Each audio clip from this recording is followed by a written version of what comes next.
You ask Tiger to calculate. This deals with finding the midpoint between 2 points.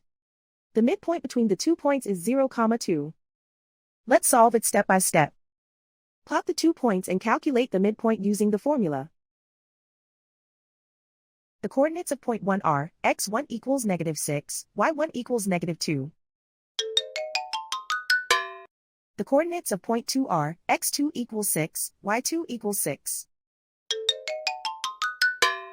PM represents the midpoint of the 2 points.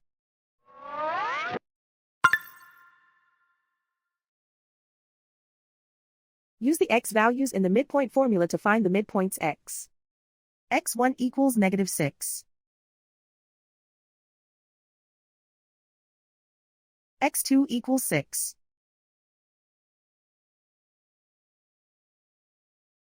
Simplify the arithmetic.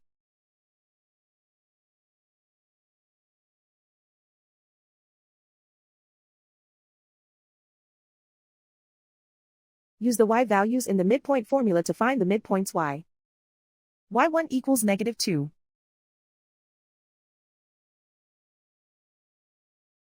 y2 equals 6.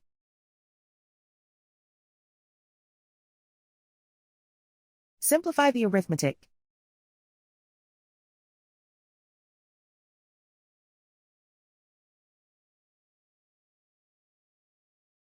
And so, the midpoint is 0, 2.